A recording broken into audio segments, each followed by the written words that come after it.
Welcome everybody to another Business Barbershop podcast. I am Chris. I'm Keen. We've got it is December 23rd, 2025, right before Christmas, but we're not going to talk about Santa Claus today. Keen gets to gloat.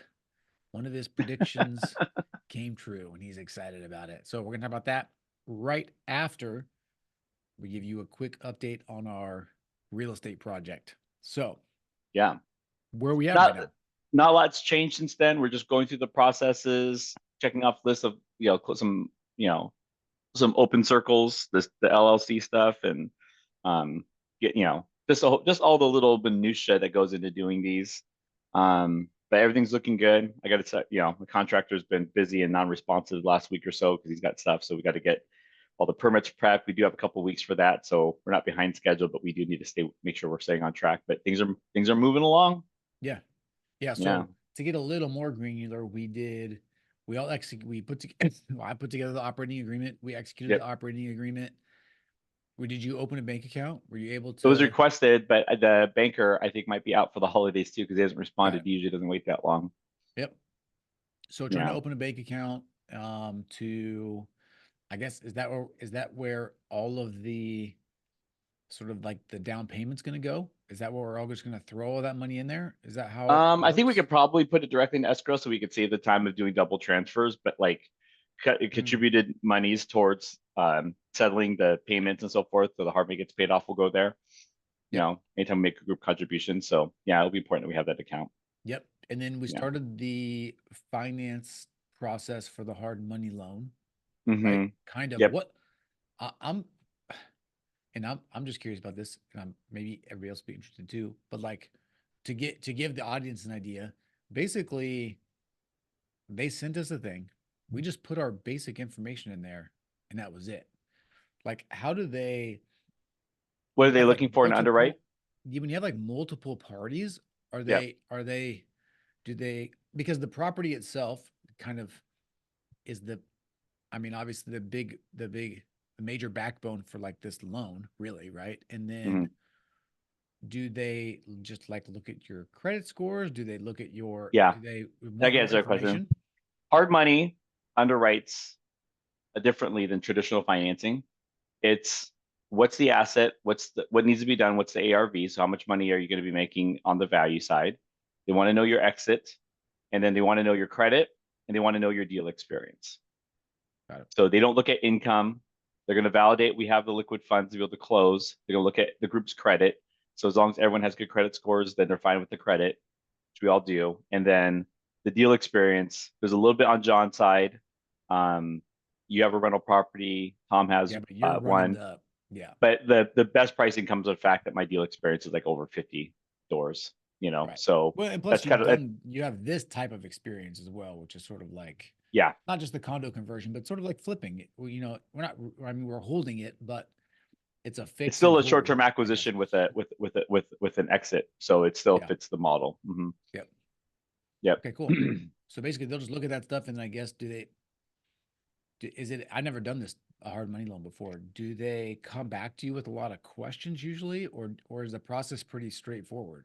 Pretty straightforward. They're gonna ask for funds to close Evan statements. So, and they're doing appraisals. So the appraiser called me today. So it's one of the things I got to do when we get off the call is get that all scheduled. Hard money doesn't always require appraisals, but in this case, because the price points are this high, Yeah. oh, it's got a text there from John. Sounds like they're set for this Friday. So, um, Cool. so yeah, they're because the values are so high, they want to do appraisals of as is and to be completed values for condos. So yeah, Got it. So I need to get the money in the right account to show them that I have the money. yeah, they're going to ask for that. They should be. I haven't heard that request yet, but they also might. It just depends. They don't they want to make sure there's enough funds to close. Even though we have a plan, every party is going to put in a certain percentage of the number. The minute they Mhm. see that there's enough funds to close for any one of the groups, they'll clear that condition. Got it. Yeah. Got it. Yep. Okay, cool. And this is So it's not a tiny transaction, but it's not huge, right? I for mean, them, it's pretty big because they deal in the one is to it? four unit space. Yeah, Okay. they deal in the 1 to 4 unit space, and 4 unit multifamilies rarely go higher than price than this. Got it. Yeah. Okay, cool. Right. So that's fun. So that's like the process is ongoing. And so, okay, I like to get, I don't have a lot of, um, we don't get to see a lot of how the magic happens. So like there were people like we're trying to get the permits, right? So like, Hmm. I know the There'll be over surveyors the were out counter there. permits. Like, Yeah, what did surveyor the, went out there to start the condo process. They got it. already did that visit, and then the appraiser could be out this Friday. But the it just reduces the time frame from how long we need to have the hard money for John's unit and my unit. Um, I am going to make a small twist on my plan for my unit. The hard money was submitted as if I'm going to remodel mine, even though my unit's occupied, Yeah. because as an idea I had when I was talking to John, uh, he's been in constant communication with his future tenant, which is good. And he said that she knows that she's not going to be able to stay there. And then asked me, because I have a lot of rentals in the area, hey, by the way, if you have any rentals in the area, and it just hit me like a ton of bricks. I'm like, I have a tenant who's moving out in January 1st, Nice. and they're still in the lease. And they asked, what's the cost of breaking the lease? I said, we'll try to find a new tenant as soon as possible, but you got to pay it until we do. Right. Right. And so then made me realize, like, oh, wait a minute, that little 2 bedroom house is probably a perfect pivot for one of these tenants. Um, you know, and so I'm going to propose to my tenant that they can, you know, I'll give them favorable terms. They want to pivot to my other rental to end lease early, not Yeah. forced, just optional. Yep. And in the event that they say yes, then I'll try to tackle my remodel at the same time too. Yeah. Okay, cool. Awesome. And then do we have a closing date? Yeah, You it's said January August, 15th. January 15th. Okay. And then once we close, like we're gonna get started, right? With the Hmm. remodel, basically. I mean, just diving Yeah, that's in. why we got to work. That's why getting the permits ahead of time is so important. So that way we can actually start doing. And there's not all the work requires permits, but it'd be good to get it in place. Yeah. If they're not in place by the time we close, we'll start doing the work that doesn't require permits, like the drywall and paint, tape texture, the med texture stuff that doesn't really require permits. Yeah. But the electrical, anything electrical and swapping out the plumbing fixtures all requires permits. They'll be all over the counter stuff, nothing huge. The HVAC Yep. ones are probably the biggest ones because we're adding new HVAC systems that weren't there before. Yeah. Yeah. And then do we, as far as like materials go, like how do we buy those? Like what is that? How does that work? Like We'll have countertops, to. Well, flooring, that's one of what the reasons like why I want. That's one of the reasons why I want that bank account because you guys do need to front the remodel costs, and then the mhm, hard money covers it and it gets reimbursed. So that's a yeah. place to put the money before it goes to the contractors. Me and Diane are still working on all the actual material. Yep. Um, so once we have, Like yeah. I know it's a we're all lot like of, working together. So like are you guys gonna find like sort of source most of that stuff? yeah, if you go to we have a spreadsheet that we have that has like the budget stuff in there, Yeah. and there's a tab in there that's specifically for our finishes, and we put links on them. And so we've been ordering samples of that stuff. Got It's it. under the tab. It's called specs. Okay. So you'll see some like links to certain wallpapers and wood veneers and all that stuff. Wall sconces. Picked out a lot of that stuff, and we're putting links in there as we do it, so that way people can see it. Cool. All right, great. Yeah. Sweet. Okay. Well, we'll have another update, I guess maybe in a couple weeks or Yeah. I mean, we can talk about every week when we come back. So, Yeah. all right, cool. Now that that's over with, tell us the, tell us the news. What's Yeah. coming down the So pipe? December 10th, the Fed cut rates again. They Let's talk, said well, that let's talk about your prediction.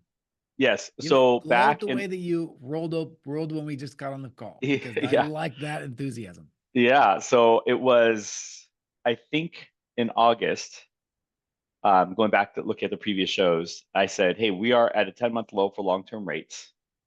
And I made a prediction that I saw the pressures for rates to continue to come down. It was going to happen multiple different ways. One, the inflation for housing was growing slower than regular inflation, and reducing the short-term rates was not going to necessarily affect the long-term mortgage rates as much. And there's one point where if consumer goods and real estate starts to have a different inflation rate, these should really try to address the real estate issue. And I said it's a there's a couple of things that we can probably expect. One is the Fed was going to change the chairman, so that we knew that that was going to probably give us a more dovish point of view and reduce interest rates. There's also the pressure on the regional banks from all the defaults on commercial office spaces and some issues related to the multifamily that was acquired when rates were lower. There was a third factor. There was the and then also I'm not sure if this was a third reason, but I know that there was a moment in time where inflation looked like it was going up because of tariffs, but that was a transitory kind of one-time event. And as it's kind of settling itself out, right? But I thought that those things would say, a lot of people in my industry are all, when rates first went up, we're talking to people about like, get your place now and refinance when rates are lower later. And I'm like, Right. yeah, it's a little early for that. And then my prediction in spring in the end of summer was now's the time to take that approach. That it'll be a slow slide. All things point that rates will continue to drop. And I I believe, I can't remember if I vocalized this on the show. I'm pretty sure I did. But I said I actually think that as long as real estate flattens out and has hits the Fed's target rate of 2% or even less, and other goods are inflating at a higher rate, they should consider slowing down reducing short-term rates and pumping money into the bond market. It was kind of a big prediction because obviously they do not want to use the quote unquote quantitative easing word unless it's like a major recession. Quantitative easing is where they buy long-term bonds that drive interest rates for mortgages.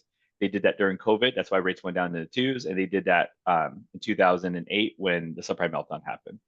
I said it's a dangerous thing to do when it's not like a huge issue, but it does kind of make sense that if they're, instead of focusing on taking money out of the system in the form of short-term rates happens, they can consider slowing that to put money into the long-term range.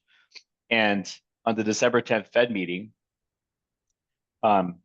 they announced, and they said it's not quantitative easing, so they don't want to call it that. But they announced that they're going to start to help with liquidity in the market buying short-term bonds. These are going to be like your SOFR rated bonds, 1 year treasury bonds, less of the 10-year and 30-year and mortgage-backed securities space.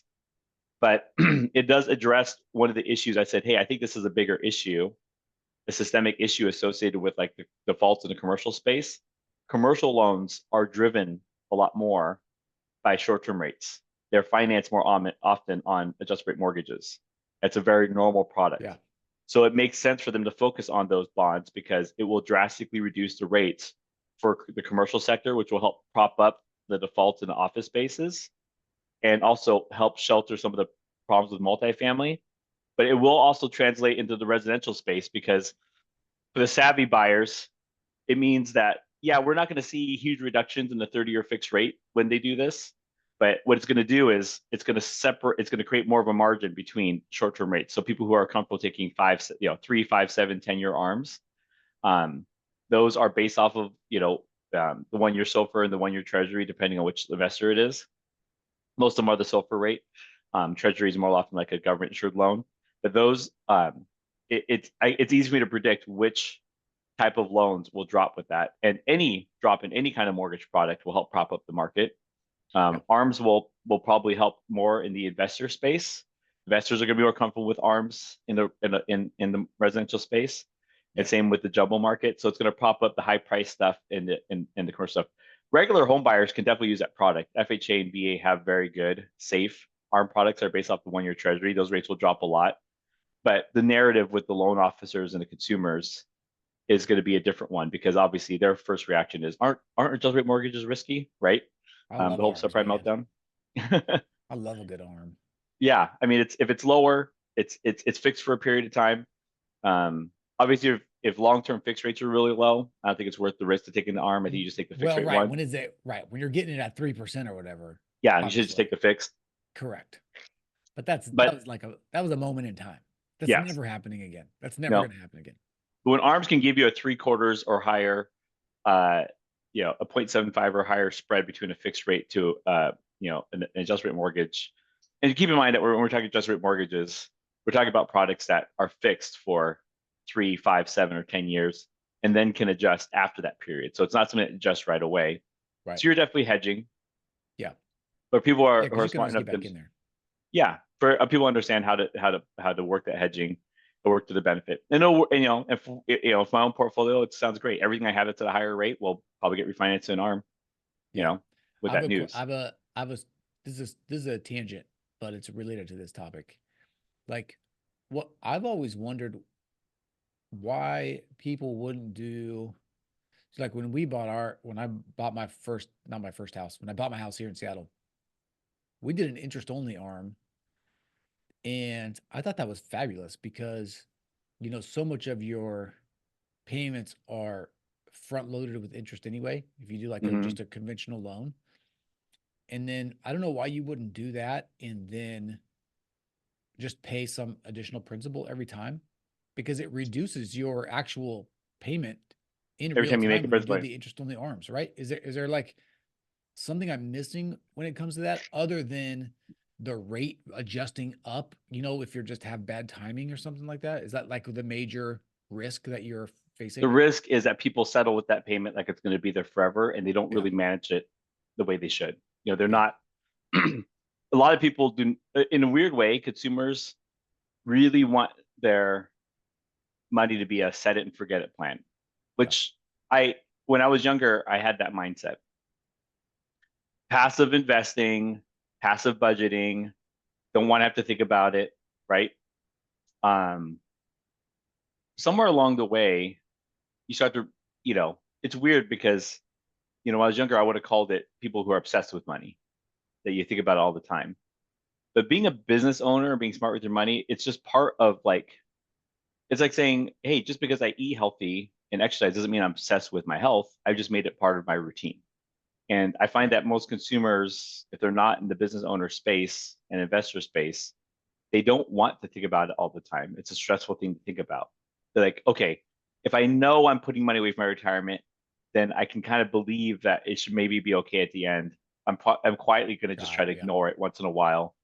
And they would stick their mortgage in the same category of like, only when it's better and rates are lower, I want to think about it. Or if I want to buy a new house, other than that, I don't want to think about it. I don't want to be forced to think about it. And because of that, this news isn't going to impact the broad market, but Yeah. it's going to shelter certain sectors. It's going to do a lot for the commercial real estate market.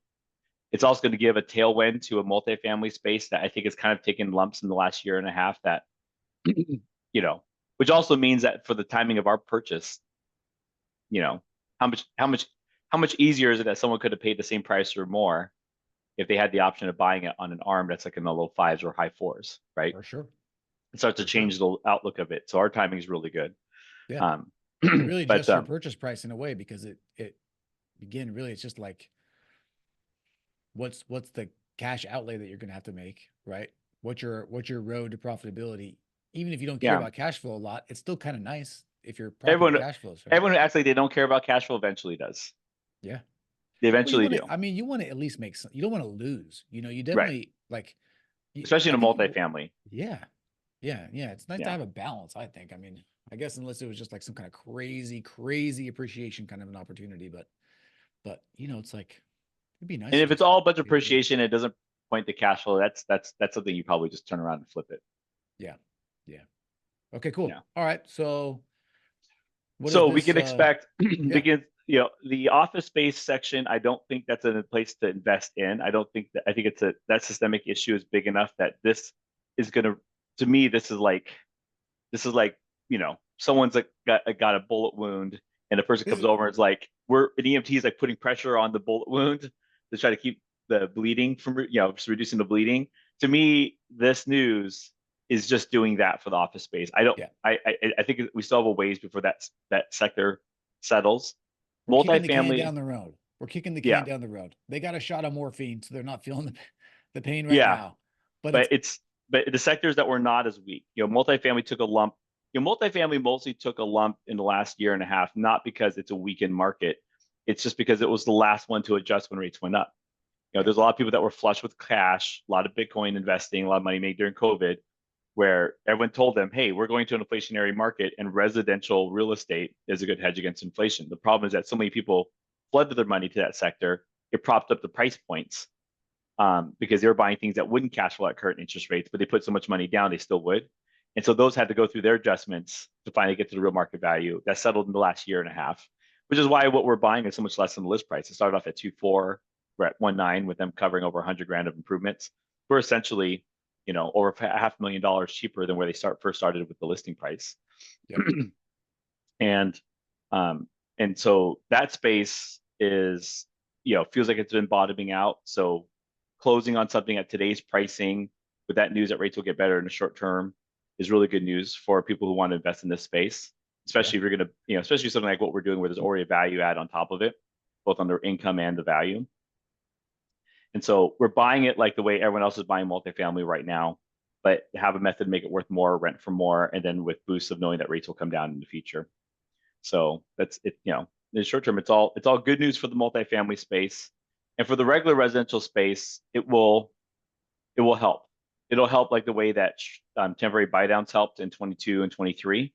It'll give people an option for a lower rate if they want to hedge on the future, and typically we didn't combine temporary buy downs and ARMs, but the loan products do allow for it. So if someone really wants to hedge the market, they can get the seller to pay for a temporary buy down and they can do it on an ARM. So what that would mean is this: let's suppose that you think rates will be lower in 7 years. And let's say fixed rates are at 6.25. And someone says, hey, instead of paying 6.25, you could do a 2-1 buy down on a 5-year or 7-year ARM. That 7-year ARM is where it's fixed for 7 years. And maybe the 7-year ARM has a base rate of 5.25, so it's lower than the 6.25. But for the first year paid for by the seller, your first year will be 3.25. The next year will be 4.25, and then it'll stop at 5.25 for the next 5 years. And then after that, it can start to adjust. And for people who are hedging, that rates will be lower in the next 3 or 4 years. That can make their payment very, very affordable when you blend the two. And so it'll take time for the realtors and the loan officers to understand, learn, and sell that strategy. They obviously figured out how to do it with the fixed rate mortgages with temporary buy downs in 22 and 23. And so I think that it'll only take about 6-9 months once the rates do shift to be able to make that pivot. More deals will get put together. I don't think it's going to push up the market drastically. It's just going to help create a nice solid floor. And like I said, it's going to give a bigger boost to multifamily and help shelter the bleeding from commercial. But the Fed is listening, and I think that this is they get a lot of criticism, and I've been a critic of theirs. But I think that this move is shows that they don't have a lot of tools to move around to adjust the economy, but it tells me that they are being creative with looking at the tools that are available to them. Buying bonds and adjusting short-term rates are available. My dad doesn't think this is a good idea. He's like, it's printing money one way or another. I'm like, I know, but these things mature in a year. You know what I mean? It's not like they're putting this stuff on the balance book, so they have to figure out how to. It's when they buy 10-year Treasury bonds and 30-year mortgage-backed securities, and they have to hold that paper for a longer period of time, right?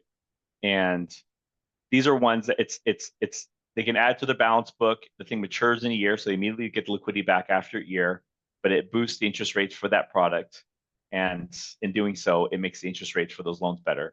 And so it makes a lot of sense to me that they're doing this. Yeah. Do you think this is a play like specifically for commercial real estate? Because like really, like take a bigger step back. From what I have heard or understand, like the numbers generally for like inflation, like GDP growth, everything is pretty good right now. Like it's like moving. It has moved or it is moving significantly, like where it needs to go. The ranges should be. I mean, they've had this target rate of 2%. They keep saying we have climbed above that. We're closer to 3 right now. But historically, 3% is not a bad inflation rate. They just wanted to get it down because we had such a high inflation rate. It's come down to where it is though now, right? It hasn't. Yeah, it was like in the 8 range. It was in the 8-9 range, and so it's dropped substantially. Yeah. And so and they even predicted that part of that 3% is partially impacted by the tariffs, and they said they believe they don't want to use it as a word transitory because last time they used transitory, it was saying that the inflation we had from COVID was transitory. Right. They realized it wasn't. Recession. Right. But that wasn't transitory. It did stick around. So they did have to raise rate. That was their argument for not raising rates then. So they're careful of not wanting to use that word, but they're essentially saying they believe that the current bump, we were almost at the 2% target, it's gone up to 3, is transitory because and people have been saying that to them like, hey, this tariff thing is not a sustained inflation thing, but they're Right. even arguing that it may not be, so they want to just kind of do a little wait and see. And they're fine, and this is their way of saying we kind of agree with that to some extent. We can see some weakness in the job market, right?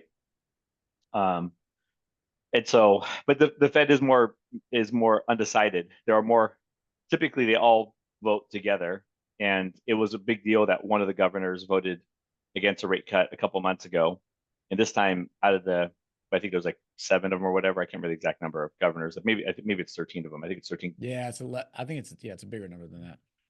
But 2 of them voted against the rate cut. I want to say 2 of them voted against it, and 1 of them voted for a bigger rate cut. Got it. So they're clearly getting divided themselves. But Yeah.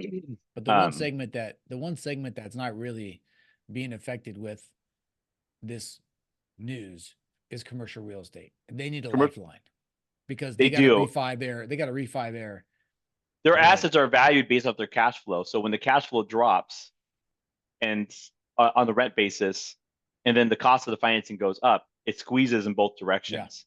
And then the max financing an institution will give them has dropped, which means and the loans that they take are not 30-year fixed mortgages. So Right. they'll have this like 5 or 7-year arm Yep. that balloons, and then the entire principal balance gets due, right? And then when the loan gets due, they either have to sell or refinance. So if it's dropped in value, they can't sell it. And in similar fashion, they refinance it. The bank's only going to finance a fraction of the value. So then if the owners don't have the capital to cover the difference, the thing goes to default. And Yeah. so the drop in interest rates will boost the cash flow. The boost in the cash flow then helps shelter the prices from dropping further, and also gives a lower cost of leverage for the bank to underwrite their refinance. So the ones that are in really bad shape, they're still not going to get help, but the ones that were kind of on the borderline will get helped a lot. So yes, it's going to be. This should be. It depends at what rate they buy the bonds, but if their goal is to do this to the point to help protect that sector, they're announcing it, they're doing it, which is part of the reason why I think they're saying they're going to slow down on cutting short-term interest rates, because they don't want to. They've done a lot to cut short-term interest rates in the last year and a half, and they think that they need to infuse more money in this sector than the other one. They're only talking about maybe doing 1 or 2 short-term rate cuts next year. But for people in real estate who are thinking, well, that means that we're not going to get fixed rates to drop as much. That's not what's going to happen. Like short-term rates don't affect bonds. Like they're both moved by the same factors. Inflation lowers rates and also short-term rates. But when the Fed cuts rates, it doesn't directly move mortgage rates. But more purchases of bonds does lower the rates. And so when the Fed decides to buy more short-term bonds, that lowers the yields on the short-term mortgage rates, such as a 5-year ARM, 7-year ARM, all the loans that the commercial guys get, same thing. Yeah. What are the pushes and pulls for the long term for the 30-year mortgages? 30-year mortgages are heavily influenced pretty much, like there's just a couple of big factors that move it. If inflation works against you, that erodes the value of the bond, because if they're going to give you like a fixed 4% yield, like let's say look at the 10-year treasury, fixed 4% yield. If inflation is near or above 4%, you're losing money. It's a wash. Right. And so they end up it ends up putting pressure on the bond yield to go up to fight it, which then makes it, illiquid, which means that the loans that get attacked that use them as a basis go up with it. The other big mover for money into the bond market, as I mentioned, like when there's large purchases of bonds such as mortgage-backed securities and treasuries, the yields will drop, because they're basically saying like, you're going to buy this anyways. So if the demand for it's up, then it'll drop. And the demand for those will typically drop if we're either going into a recession and people want to put their money into a safe place. Yep. Right. And then also if there's a large purchaser of the bonds and the value of the bonds, because the value of the bonds improve when the yields drop. So if someone says, hey, with the Fed making those news, I'm going to buy a bunch of short-term bonds, and then they're worth more because I locked them in before the yields kept on dropping, right? Then the values of the bonds go up with it. And so that's why it just like the stock market, when there's more buyers of an asset, the value of the asset goes up. Right. When the Fed says, I'm going to be a large buyer of these short-term bonds, it makes the bonds worth more and makes the yields drop.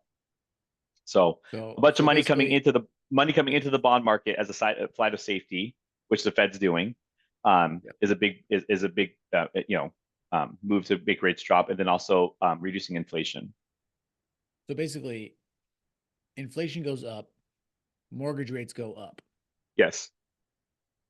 Uh, People buy bonds, which shows, I guess, sort of reflects a little bit on the health of just the long term bonds.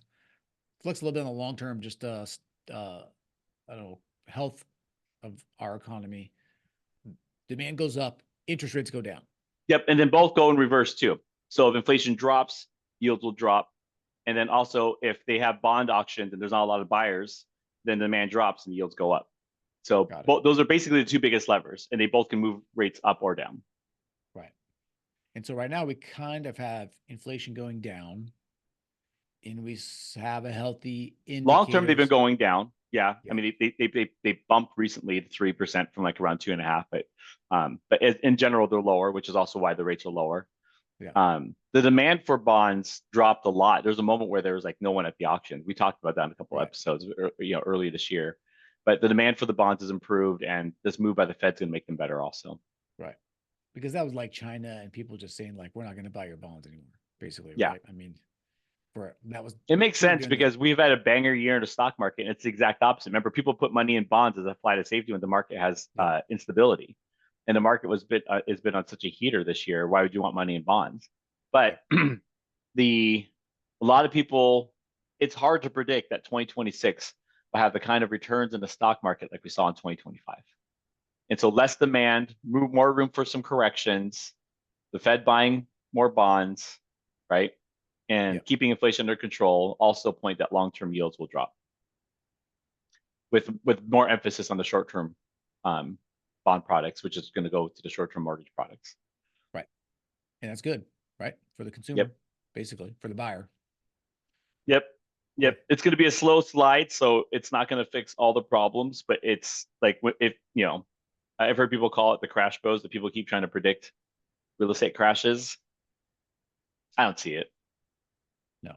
Well, that's, I I mean, at six is like 6.5. That's like pretty normal for a 30-year mortgage, right? I mean, it's like Historically it's historically. normal. Yeah. Historically it's normal, but the reason why people say I don't put a lot of weight into that is because we've never had to digest over a long period of time rates is between 6 to 7, with the average home price being as high as it is. And so it's if Right. you look at, if you say, when people say like, hey, look, there was times where rates were 6 to 7, it's normal. I'm like, yeah, but the same home back then was a third the price it is today. Correct. you Yeah. know and Hmm. so the huge increase in interest rates, also trying to absorb the appreciation that happened in the years prior during COVID. It's the mixture of those two that just felt a little bit frothy. And real estate did get adjusted. Like people, but the reason why I am so anti crash pros is because it's not that I don't think that there's room for adjustments. It's because if you really study the data, we already had the adjustment. The market already corrected Yeah. from the very peak of where values were, which was like the spring of 22, and the year that rates went up, and it was that first quarter we still had low rates. It peaked, and then in a 6 month period leading up to that peak, values went up 10%. And within 1 year, that entire 10% bump that happened in that 6 month run was all taken away. Right. Like everything got adjusted back down. Yeah. So like, but that moment passed so fast that a lot of people didn't notice it. They Yeah. didn't buy in that window. There's a handful of people who did, who are like, okay, I got the last run of low rates, but my house is still 10% Right. underwater, right? From what I paid for it. So there's a small group of people who experienced that. The worst are the ones who got the back half of it, where they still paid like a 5% interest rate, but they still got like near that same price point. Those guys have hate it the most. But again, this is a window of time that only happened about 6 months, right? Yeah. And so most of the people were outside that window. If they bought before then, it was right before it, if you bought before then there's that bump and it came back down. So it pretty much came back to where you're at, but you're lucky to get low rates.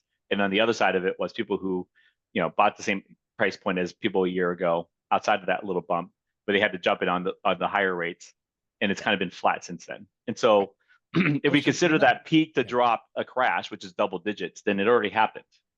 Yeah. And you're not likely to. Way I see it too. You're not likely to see a crash. You don't really have like a crash feel right now. What you may have though is just 1% appreciation, you know, over a couple of years to where the curve sort of like evens out Yeah, to make where no it's supposed to mistake. be. If Right. you want to talk a crash, yes, there's a crash happening. It's been happening. It's in commercial office space Right. because Well, yes. it's a true systemic issue, right? Right. Not only did rates go up, but the sector has changed. Even And then though, yeah, the I still combination would of not those two describe things that is as a crash. I wouldn't describe that as a crash. I think a if crash happens when when something happens that is like that you were not you can't see, you know? Like a crash is like '08. A crash is like Black Friday, no, Black Monday. What was the yeah, like in the '80s? You know, it's yeah, like if you're talking like a major recession, yeah. something breaks. You know what I'm saying? Like But I can something tell you that breaks. I can tell you Martin Seal Lake feels like it's a crash. I know, but you would say like, okay, so like when Henry Ford invented the car, you wouldn't say like the horse industry crashed. It just changed. You know, like it something new stepped in. That's the same thing that happened with commercial real estate. People just didn't. It's like Blockbuster not seeing Netflix. You know, Yeah, like the video store market didn't crash. It just went away. Like yeah. it just changed. You know, like it just changed, and people want to hang on to things until they can't anymore, you know, But and if you're unlucky enough to put all of your money in commercial office space, this correction in your sector it could pretty much be a Black Monday or COVID or whatever, right? Like a yeah, restaurant, what they're feeling is the same as what a restaurant owner would feel during COVID. yep, yep, Like it's unfortunate because uh you don't get a lot of stimulus money when the sector is smaller. But you know, by proof of the Fed meeting, they're finally getting some. It's just coming a little bit late, and it's probably the correct move to not do it too early and too much. right. Um, you Well, know it's a that they great, had it's an area where no one cares about you, right? Because you're not like too big to fail, like the auto industry, the and other reason why you're no one talking about a cares. multi-million-dollar building, and so the regular folks on Main Street they don't give a fuck about you either, you know? Yeah, people on Main Street almost root for things like this, like, oh look, the Yeah, rich guys are getting fucked, you yeah, know. And it's like, yeah, they don't realize that it actually does negatively impact. It does trickle downhill. They might totally. say that in the group, and then, but they're not bragging. They're the same people on Main Street who are complaining, like they might be like root saying cheering for it, but they might be cheering it to their friend who used to be on a cleaning business at Servios office space, and they're Right. like, hey, fucker, that does affect me too, right? Yep. Yep. You know, like my 100%. cleaning business is pretty much bankrupt now, right? Yep. And so it does trickle down, um, and you know, uh, in all sectors of the market, all are intertwined in some capacity, right? But but I think this is a good move. You know, I agree with the Fed's decision into space, and I Yep. think that it's is it like a because people can't forget, like, if a lot of people are hoping like there's going to be like major stimulus and we're going to get lots of real estate appreciation. I tell people all the time, like, appreciation is inflation. Yeah. Like they're tied to each other. So if they're trying to battle inflation, that means they want us to have slow, steady growth. Yeah. And then you can't expect the government to step in and do more other than create a slow, steady growth. They're not going to want big drops, but they also don't want big growth right now. So they're going to keep moving levers to keep it with slow, steady growth. And it's going to be that way for a while, Yep. maybe Yep. another 4 or 5 years or so. Yeah, the commercial office people just have to pray that that for some reason people decide coming back to the office is a good idea, you know. And it is I happening think, a little bit, you know, but yeah, I think what will happen more is in between when a certain sector gets decimated, um, conversions of that asset make sense. So we saw that at the beginning of COVID. Hospitality got decimated, and we saw a lot of people take existing hotels, convert them to apartments. So there's this yeah, kind of like hotel to apartment conversions. And so now with this boost going to multifamily, it's not going to fix all office space, but any kind of commercial space that is zoned for multifamily, where they could say, hey, we're going to go in there and remodel this space and turn it into apartments. If it does make sense, the percentage of those that do make sense, that will help shelter some of it. the lower and these lower rates will help make those deals pencil even better. So bits and pieces of it, bits and pieces Yeah. of it, which over, the Fed does things on a broad scale on a national level. So when they do these things and if a small percentage of it gets sheltered and the other ones don't, then they'll just get the blended number of all of it. If the blended number looks okay, they'll be okay with it. Doesn't Yeah. mean someone isn't still having their lunch eaten or someone, there's gonna be some people crushing it. Like for us, is like if you digest the deal we're doing, say, okay, we bought at the bottom of where multifamily was trading right before short-term rates drop, which we can refinance into those type of products to make our cash flow better. We're doing a repurpose of converting it from residential multifamily to residential condos, and we're going to turn them into Airbnb so that way they have a higher than normal rent rate. So now we're getting a boost in both value and rents while we're buying an asset at the bottom of its space based off of interest rates that happened yesterday when we can see rates are going to be lower in the future. Yeah. Our timing on it is about as good as you could hope for. Yeah. And the World Cup is coming. And the World Cup is coming. Yeah. That World Cup is going to be bananas, by the way. Oh my goodness. I Like, don't know if we've talked about this in an episode, but my dynamic pricing. Actually, why don't we just do an update now because it could be different. I don't want to give you the numbers I saw from last week. You want to see what the pricing looks like? yeah. So give people a background. I have 18 of these properties. Are Okay. you already letting them fill up for that time? Yeah, we haven't had any bookings yet, but we waited for the calendars to get released before we opened up our calendar. So we Oh, we God, that just makes we sense. just did that after the games were announced about a week and a half ago. So let's just take a really nice little Airbnb I have in SeaTac. It's on Angle Lake. Okay. Waterfront Yep. property. What do you use for this? What platform? Like, do you have like something that Yeah. helps you do this? The two most popular softwares for this is called Wheelhouse and Price Labs. I use Price Labs. So I'm going to do a screen share so you can watch it. Okay, You cool. guys can watch it. So this Karma's Cottage A1 is a 1-bedroom apartment that's the upstairs of a lake house on Angle Lake. It's at SeaTac. So it's in the Seattle market, not inside the city of Seattle. My base price is 157 with a minimum price of 85. Okay. You can Did see you this come is up the with slope. those prices, by the way? I'm just curious about It that. helps us. It gives us a recommendation, but it doesn't know what the property looks like, and then it measures the overall demand we've been getting for the property and what's been booking for it to tell us if it changed, if we should Got it. change it. So that's the base price, and what's basically saying is that we're going to try to get on average 157 a night year round. We're going to discount starting from this number in the slow season, and then we'll boost up from this number during peak season. Yep. So if I were to Yep. just fast forward into let's fast forward into August because this is after the World Cup is gone, you'll get an idea of how much it boosts it for the summer on a non-special event. Yeah, because So you can August is see still good weather. we're going to get summer rates, which is way higher. bomb. So Yeah. you can see here, like, oh yeah, look, we're getting basically double our base rate for August, Yeah. right? That's badass. The lows being at a 249, 238, and peaking into like near 400, 396 Yep. here. Now let me And go back into. Have you found that this is pretty accurate for the most part? Like, obviously, it's not going to be dead on, but does it do a pretty good job of forecasting this for you? Yeah, because it's constantly the software is the same software that hotel operators use. It's constantly measuring what everyone else is booking and then readjusting your pricing based off of demand and Cool. bookings. So it's doing it 24/7. And it was easy for them to create the software because they'd already done it for hotel operators, right? Right. Okay, so let's go to July so we can see what the World Cup looks like, right? The World Cup is still going up in the first 1.5 weeks of July. Yeah. And look at that. Oh, snap.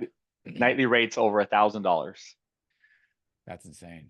1,100, 1,200, right? Yep. June is the back half of June, same thing, right? Dang. Mm-hmm. Yep.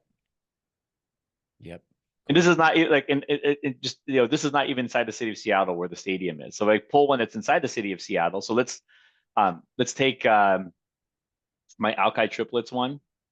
Yeah, This because one our is place is going to be kind of bomb because can you take the water taxi over to the stadium? Well, it I don't is even it's know a where the li- games are. Man, I'm not even paying attention to this stuff. I should pay attention way more. So let's take Alki triplets. It's good. So you can is the water taxis on Harbor Point. So it's a little bit of a trek from our property. Oh, is it? Okay. Yeah. But yeah, I mean, look, it's gonna be great weather. I think when I Yeah. talk about like walking from the middle of Alki Avenue to Harbor Point water taxi, that sounds like a horrible walk right now because our weather is total shit at the moment. but Yeah. this is going to be a summer event. So we're going to get, you're asking whether or not I Well, and would, it's going to be in the traffic is probably going to be just so bad that like it just might be just way better to just get a ride. yeah. Even if they just Uber to the water taxi and take that into the Yeah. city and then walk there to the stadium, that would totally work. Yep. So this Alki Triplets is a 1-bedroom unit. It's only 500 square feet. The base rate's 134. It's actually lower than the Angle Lake one I showed you, but it's closer inside the city, Yeah. right? If I go to the same months, look, it's even higher than the SeaTac one because we're inside the Dang. city. Mm-hmm. 1340 a night. Crazy. And I don't and see how the demand factor is adjusting upwards. Yeah. Yeah. That's crazy. I actually have to go into the settings to see if there's a max price setting in here at 1340 because I think it's saying I can get more than 1340 Oh, and right. and it's being That's just as high capped. as it will let you go Yeah, so I have right to go now. in there to see if there's some kind of setting in there. Um, but the short version of it is yes.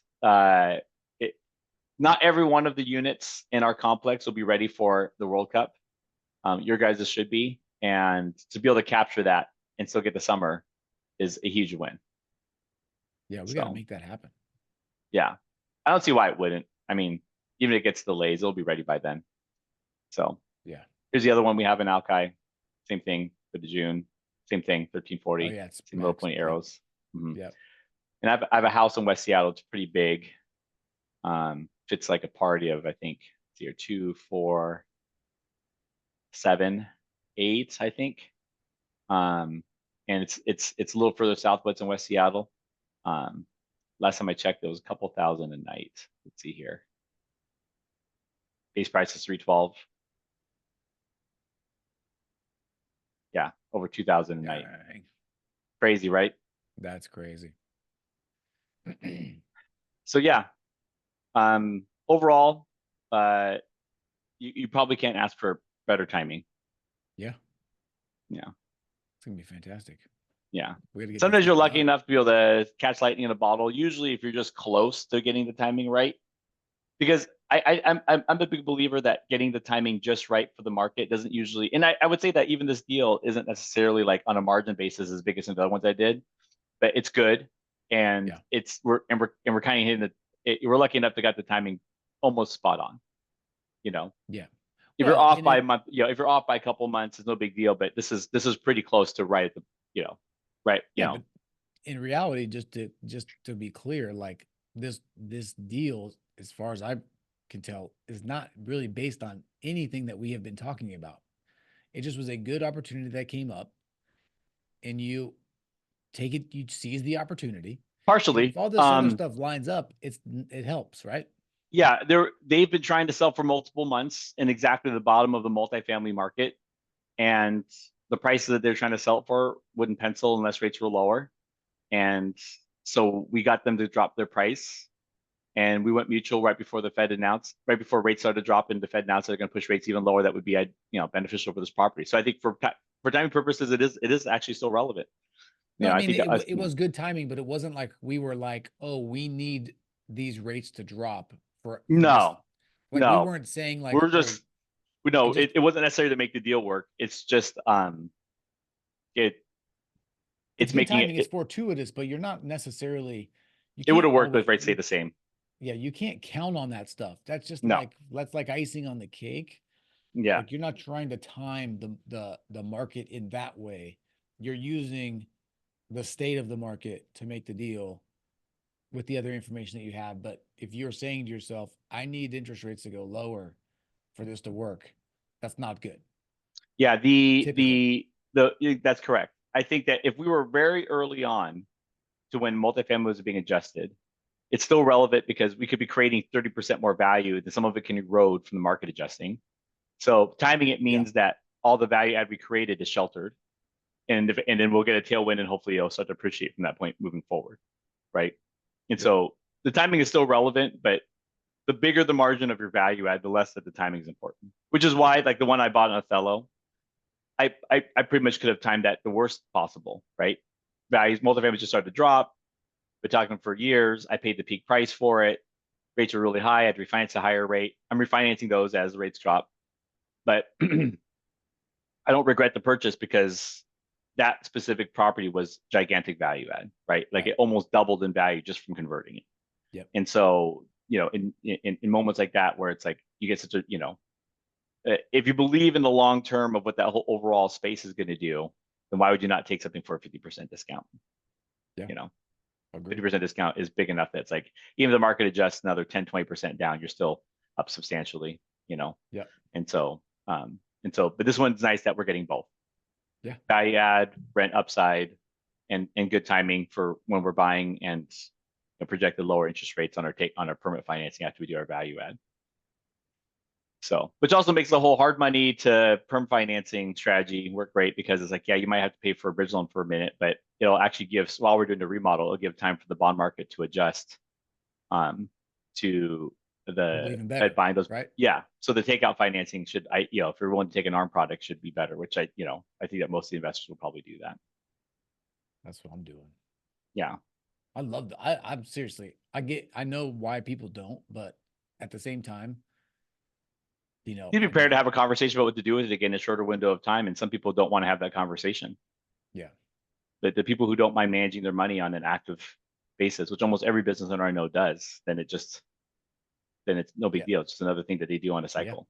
I just see it as like, as more and more time goes by, it's sort of just like a game, like not a game where you're risky and careless, but it's like you're playing Monopoly in a way, right? You're just, Absolutely. and you need to know that if you know the rules and you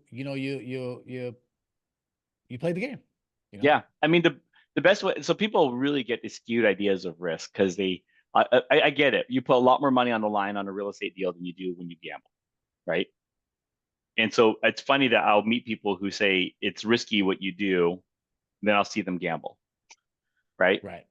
And I've came up with a metaphor for them that I think is one that people should really relate to, which is, if you're a good investor and you know how to underwrite a deal, is there a chance that you miss something and you could lose money? Yes. But to me, if you know what you're doing, right, and you cycle your underwriting over and over again, that your wins will outperform your losses.